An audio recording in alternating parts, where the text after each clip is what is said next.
আসসালামু আলাইকুম। Hello everyone, welcome back to my channel. আশা করছি আপনারা সবাই খুব ভালো আছেন। আমিও আলহামদুলিল্লাহ অনেক ভালো আছি। আজ আমি আপনাদের সাথে শেয়ার করব 10 টাকার পাউরুটি দিয়ে হোমমেড ব্রেড ক্রাম্বস।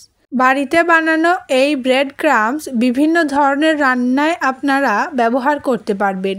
খুব সহজেই বাড়িতে ব্রেড ক্রাম্ব তৈরি করতে চাইলে আমার আজকের ভিডিওটি শুরু থেকে শেষ পর্যন্ত দেখবেন। চলুন আর দেরি না করে শুরু করি।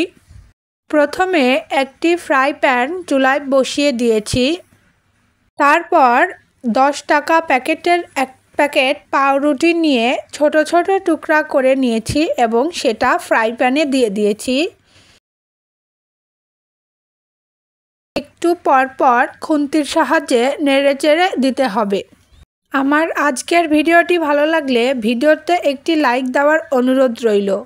চুলার আঁচ একদম আস্তের চেয়ে একটু বেশি রাখবেন, তার চেয়ে খুব বেশি রাখা যাবে না, এতে করে পাউরুটিগুলো পুড়ে যাওয়ার সম্ভাবনা থাকবে।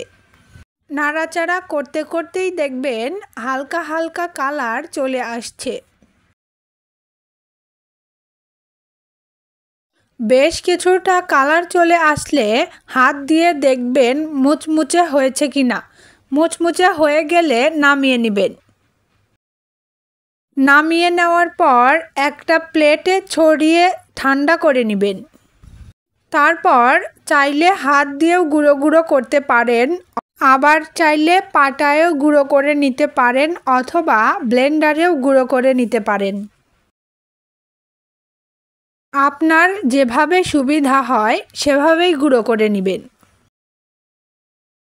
এই নাস্তাগুলো তৈরি করার সময় আমার তৈরি করা ব্রেড ক্রাম্ব ব্যবহার করা হয়েছে। তো বন্ধুরা, দেখলেন তো কত সহজেই বাড়িতে তৈরি হয়ে গেল ব্রেড ক্রাম্ব। বিভিন্ন ধরনের নাস্তায় ব্যবহার করতে পারবেন এই ব্রেড ক্রাম্ব। আমার আজকের ভিডিওটি ভালো লাগলে ভিডিওটিতে একটি লাইক দেবেন, কমেন্ট করবেন আপনাদের মূল্যবান মতামত, শেয়ার করবেন ফ্রেন্ডস এবং ফ্যামিলির সঙ্গে, এবং এরকম রেসিপি আরও দেখতে হলে চ্যানেলটি সাবস্ক্রাইব করবেন। আজ এই পর্যন্তই, দেখা হবে নেক্সট ভিডিওতে। ততক্ষণ ভালো থাকবেন, সুস্থ থাকবেন। আসসালামু আলাইকুম, আল্লাহ হাফেজ।